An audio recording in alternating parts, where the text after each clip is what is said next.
Di Idul Fitri kali ini kita memang nggak kemana-mana. Jadi sekarang konsepnya kita rubah. Ica tetap di rumah, keluarga yang datang ke rumah.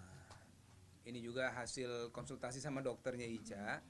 Dokter bilang kalau Ica ini karena di bulan ke-9 kehamilan ini aktivitasnya nggak boleh terlalu sibuk gitu.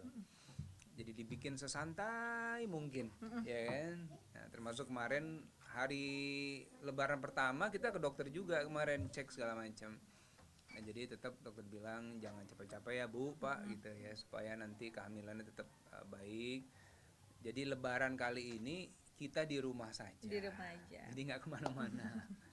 Berarti memang hari ini keluarga kumpul di sini atau? Keluarga kumpul di sini. Dari kemarin sih datang ke sini, hari ini datang ke sini. Pokoknya intinya Ica standby di rumah aja gitu. Termasuk teman-teman wartawan juga datang ke rumah ya kan. Jadi kalau saya standby nemenin Ica aja di rumah gitu. Oke, tapi memang biasa setiap tahun tradisinya keliling atau mudik atau gimana? Iya kita pernah mudik ke Malang, kita pernah ke mana ke rumah keluarga yang lain. Iya. Biasanya sih kita jarang di rumah. Jarang. Ya, biasanya Cuman kita pagi keliling-keliling. aja biasa di rumah, tapi habis jam 10 ke atas tuh Udah udah keliling tuh. keliling sampai hari ketiga. Betul. Cuma yang tahun ini agak-agak berbeda nih ya. Jadi Iya. kita harus bersabar-sabar lah Icanya supaya di rumah gitu ya, biar banyak istirahat dulu lah. Oke, tapi memang kondisi Mbak Cia sendiri sejauh ini seperti apa kondisinya dan rencana untuk persalinannya sendiri apa? Kondisi alhamdulillah baik ya, kondisi baik. Ya memang kemarin beberapa bulan, mungkin sebulan 2 bulan kemarin ya, Sebulan ya. sempat harus bed rest dulu sebenarnya ya karena melihat memang di kehamilan ketiga ini agak berbeda secara kondisinya semuanya. Ica, dari mualnya, dari beratnya janin juga berbeda Iya. ya. Ini lebih berat dari yang abang-abangnya Abang-abangnya gitu. alhamdulillah.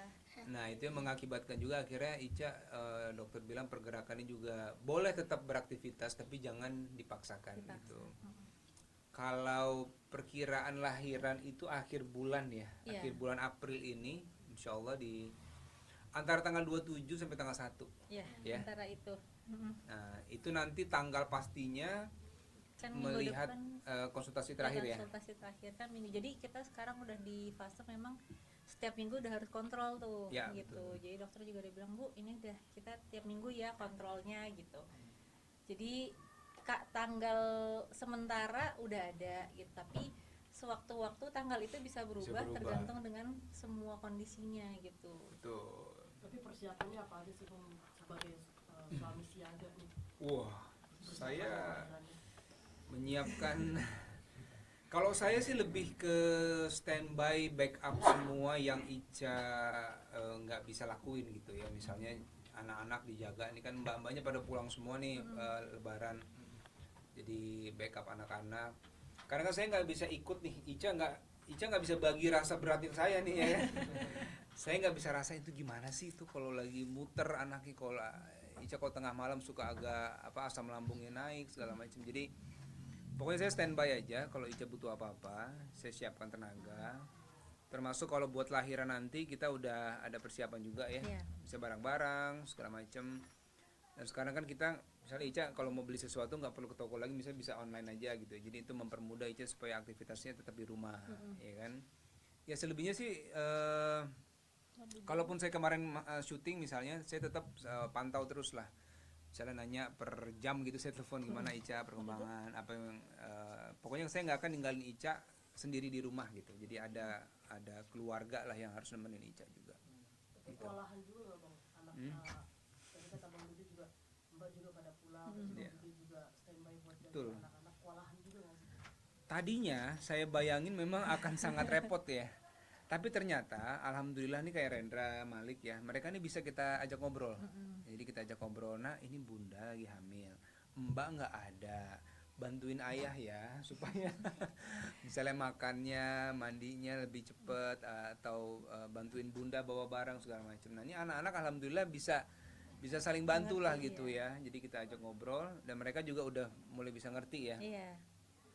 Jadi nggak merepotkan bundanya terlalu banyak gitu, karena kan mbak juga nggak ada.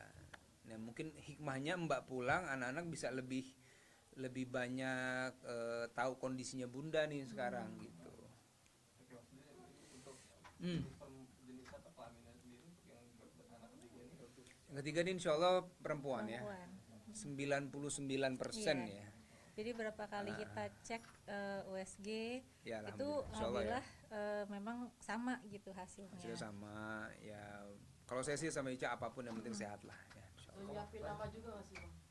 Nah, nama sudah ada beberapa opsi. Kita lagi coba nih mungkin ada 5 atau 6 pilihan nama ya. Iya. Nanti mendekati hari H kita coba putuskan lah kira-kira namanya apa gitu. Biasanya masih malu-malu nggak sih dalam baby kan biasanya kan ada yang malu-malu ngumpetin mukanya ini. Ada beberapa Iya, kali berapa kali ya. ngumpet gitu Ngumpet ya. gitu kayak pas awal di bulan keempat itu kan sebenarnya udah bisa kelihatan tuh. Cuma waktu itu awal udah dicek dari segala macam arah gitu dia masih nutupin Ah, aja nutupin. gitu. Tapi akhir-akhir ini udah mulai akhir-akhir ini udah kelihatan. mulai kelihatan. Apalagi waktu itu sempet juga kita kan kontrol terus anak-anak ikut nih. Hmm, Pas diajak ngobrol sama abangnya, tiba-tiba dia senyum ya. Iya, betul. Gitu. kelihatan Jadi iya mukanya. udah kelihatan. Berarti abis abang-abangnya luar biasa dan nggak kira-kira akan berebutan nggak nih gitu maksudnya abang ini? Nah, Kalau abang-abang itu dari tahu bundanya hamil tuh udah Udah, wah. happy banget itu ya. Setiap hari tuh udah ngajak ngobrol di perut gitu ya kan. Dan memang dokter juga bilang berusahalah menghindari supaya nggak ada kecemburuan nih. Karena nanti pada saat adiknya lahir kan semua perhatian akan ke dia tuh, ya terutama waktu bundanya. Jadi mereka sudah mulai tuh diajarin, misalnya diajak ngobrol adiknya, kemudian dikasih tahu nanti kalau adiknya lahir bantuin bunda ya, ambil baju, misalnya yang ringan-ringan. Hah? oh di Ya nggak skip apa-apa. ya. Nggak apa-apa. Iya nggak apa-apa. Jadi melibatkan Rendra dan Malik untuk nanti mengurus adiknya. Nah itu yang mungkin kita akan lakuin supaya mereka punya sayang yang juga besar ke adiknya nanti. Tapi awal-awal apa sih? Kita dari awal sudah menceritakan nih. Jadi yang di perut bunda ini adik nak. Dulu abang sama adik juga begini nih di perut bunda. Kita kasih lihat foto-foto waktu Ica hamil Rendra Malik. Kita kasih lihat waktu dia Mereka kecil. hari pertama lahir segala macam. Jadi urutan-urutan itu dia harus tahu supaya nanti adiknya lahir juga mudah-mudahan kita sih pengennya ada bonding ya, ada ikatan gitu adik sama abangnya. Berarti nanti proses persalinan sesar. Sesar insyaallah sesar. Ya, pertama kedua juga sesar. Insyaallah. Seneng nggak? Ayo Bang, ngomong dulu gimana senang? Seneng nggak? Seneng banget. Seneng banget. Punya adik perempuan nanti. Perempuan nih, misalnya Bang. Posesif nggak abangnya nih? Bakal jagain ya Bang ya? Bakal jagain. Bakal jagain ya. Kalau ayah sama bunda pergi, abang bakal jagain. Ah, Kalau nggak ada mbak juga. iya. Tapi Bang Dodo emang mengajarkan gitu juga ya pada